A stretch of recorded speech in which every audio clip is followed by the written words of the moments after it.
बच्चों, मैं आप लोगों को वर्ण परिचय के बारे में बताने जा रही हूँ।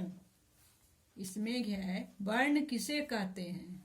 जैसे वर्ण किसे कहते हैं तो हम बोलेंगे वर्ण यहाँ लिख देंगे।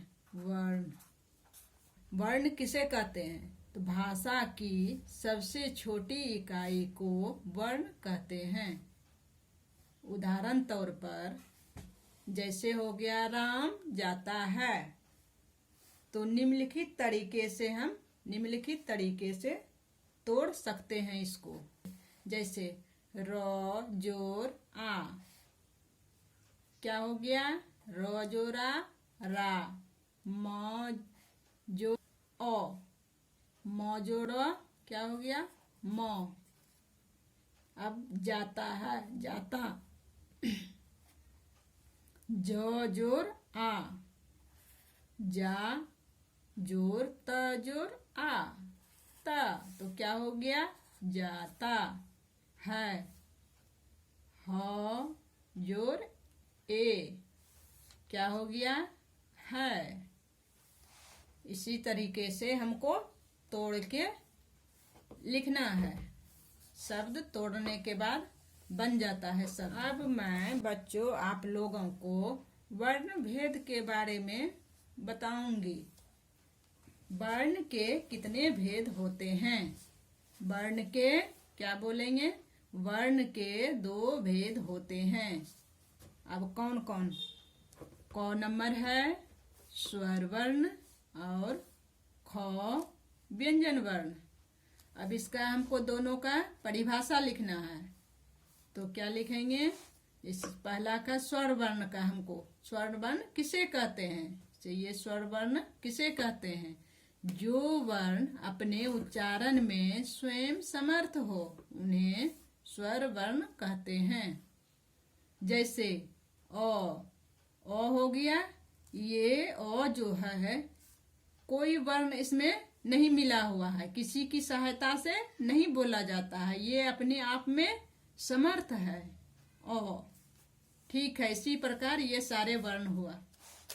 अब दूसरा है क्या है, इसको लेंगे व्यंजन वर्ण को। अब व्यंजन वर्ण किसे कहते हैं। अब स्वर वर्ण की सहायता से उच्चारित होने वाले वर्णों को व्यंजन वर्ण कहते हैं। जैसे क ख ग घ अंगों, ये सभी जो वर्ण हैं, ये स्वर की सभी वर्ण यहाँ से यहाँ तक, जैसे यो रो लो वो सभी ढो तक, सभी क्या है, स्वर वर्ण की सहायता से बोला गया है। इन व्यंजन वर्णों को हम स्वर अर्थात ओ आदि की सहायता के बिना नहीं बोल सकते, अर्थात क च आदि का स्वतंत्र उच्चारण असंभव है। इस प्रकार क का मतलब है क जोर ओ, तो क्या हो गया क। च जोर ओ तो च।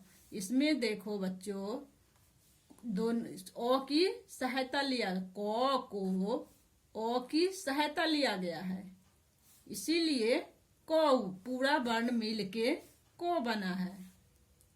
उसी तरह दूसरा है च जोर ओ की, च को ओ की सहायता लिया गया है, तो क्या हो गया, तब दोनों मिला के च हो गया। अब अंग और आह आता है, अंग और आह। अब हम इसको क्या बोलते हैं, अंग और आह को। अब देखो बच्चे, ये दोनों वर्ण स्वर और व्यंजन दोनों के मिश्रित रूप हैं।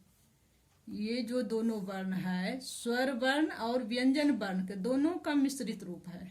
इन्हें क्रमशः क्या कहते हैं, अनुस्वार और विसर्ग कहते हैं। अनुस्वार और विसर्ग कहते हैं। अनुस्वार इसको बोला जाता है, विसर्ग इसको बोला जाता है। ये दोनों वर्ण अनुस्वार और विसर्ग कहा जाता है, दोनों वर्ण को।